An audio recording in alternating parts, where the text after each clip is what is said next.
Parliament इंतखाबात के सिलसिले में जहां सियासी जमातें अपना मंशूर चला रही है, वही इस वक्त मैं मौजूद हूं राजौरी में, जहां पे मेरे साथ मौजूद है जम्मू कश्मीर के सीनियर सियासतदान साबिक वज़ीर आला डेमोक्रेटिक प्रोग्रेसिव आज़ाद पार्टी के चेयरमैन गुलाम नबी आज़ाद साहब, जिनसे हम बात करेंगे। इस तरह से कई सियासी जमातों का कहना है कि मसला बिजली, सड़क, पानी और रोटी का नहीं है, मसला जम्मू कश्मीर के तशख़्ख़ुस का है। देखो, ये तशख़्ख़ुस लफ्ज़ मैं जब कायदे क्लास में गया था तब से सुनते सुनते मैं भी बूढ़ा हो गया। ये तशख़्ख़ुस आइए, अब 75 साल में कौन ऐसी चीज़ है जो अटक गई है, जो हर 5 साल के बाद इलेक्शन में ही जिंदा हो जाती, 5 साल मर जाती।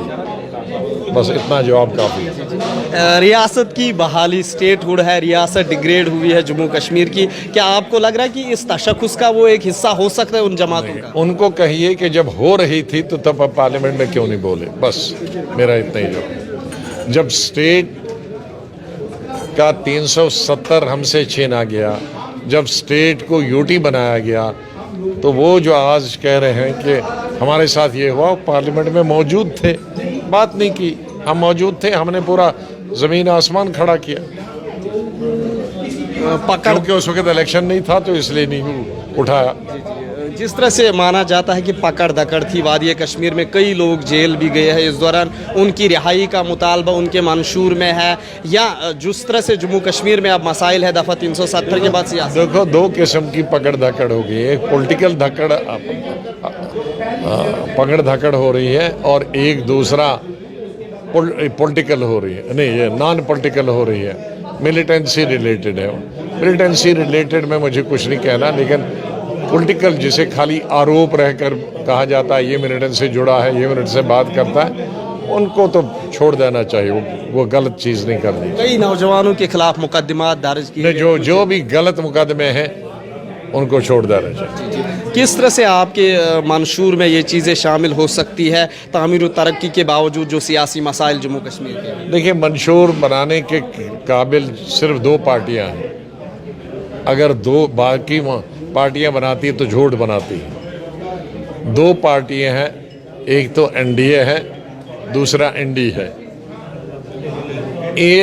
इन्हीं में से अगर कोई सत्ता में आएगा, हुकूमत बनाएगा, बाकी एक 2 पार्टियां, इनके पिद्दी क्या तो पिद्दी का शोरबा क्या, ये कौन सा मैनिफेस्टो बनाएंगी? न इनका कोई मंत्री बनना है, न प्रधानमंत्री बनना है। वो प्रधानमंत्री मैनिफेस्टो पार्टी जिसके पास 250 लोग जीत के आएंगे, है वो मैनिफेस्टो बनाएगा। जहाँ सीटें ही 4 हों और वो भी 4 आदमी को मिलेंगे, तो वो क्या मैनिफेस्टो बनाएगा? यहाँ आप इंडिविजुअल मैनिफेस्टो बना सकते हैं। हमारा कैंडिडेट पार्लियामेंट में सोएगा नहीं। जब 370 ख़त्म हुआ, हमारे एमपी सोएंगे नहीं। जब स्टेट को डाउनग्रेड किया, हमारा एमपी एक ही अगर होगा, वो जागता रहेगा पहरेदार की तरह। कोई भी हमारे स्टेट के पक्ष गलत जाएगी, उस पर हम बोलेंगे, उसकी निंदा करेंगे, उसको ठीक कराएंगे। आज़ाद साहब, वज़ीर आला के ओहदे पर आप यहाँ फाइज रहे, कितना कुछ फ़र्क आपको दिख रहा है कि कवानीन जो नए नाफिज किए जा रहे हैं जम्मू कश्मीर में, खासकर अब मरकज़ के ज़ैर इंतज़ाम इलाका जम्मू कश्मीर, अब जो चीफ मिनिस्टर बनेगा तो कितना कुछ मुख्तलिफ होगा वो उनके लिए? देखो, बहुत सारों की तो बिल्कुल ज़रूरत ही नहीं है, और बहुत सारे कानून तो जो ही आपने यूटी बनाई तो ऑटोमेटिकली लग जाता है। यूटी बनी नहीं तो यूटी के जितने भी कानून हैं पूरे हिंदुस्तान के, वो आपको लग जाएंगे ऑटोमेटिकली, बगैर नए बनाने के। तो जब यूटी ख़त्म होगी तो आपके नए 90% कानून जो यूटी की तरफ से बने हैं वो वैसे ऑटोमेटिकली ख़त्म होंगे। वो सिर्फ यूटी के लिए है। सियासत की इस महज आराई में, इस इंतखाबात की मुहिम में आप किस तरह से डेमोक्रेटिक प्रोग्रेसिव आज़ाद पार्टी को इस वक्त दें? हमारा प्रयास है, हमारी नई पार्टी है, और पार्लियामेंट के लिए तो हमारा समझे कि टेस्ट मैच है। तो अपनी तरफ से जो हम कोशिश कर रहे हैं कि हम इसमें सफल हो जाएं।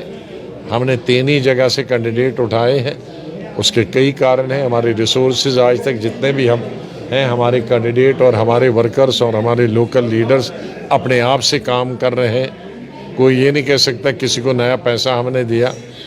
हमारे रिसोर्स क्रंच है, आउटरीच अभी कम है, लोगों तक निशान पहुंचाना, ये तमाम चीज़ें हैं।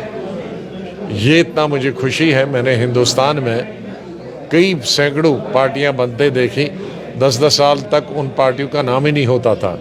ये अभी 1 साल पहले, 1.25 साल पहले रिकग्नाइज पार्टी हुई, तो मैं ये कह सकता हूँ कि हिंदुस्तान भर में लोग जानते हैं और जम्मू कश्मीर में जानते हैं। ये सबसे बड़ी उपलब्धि।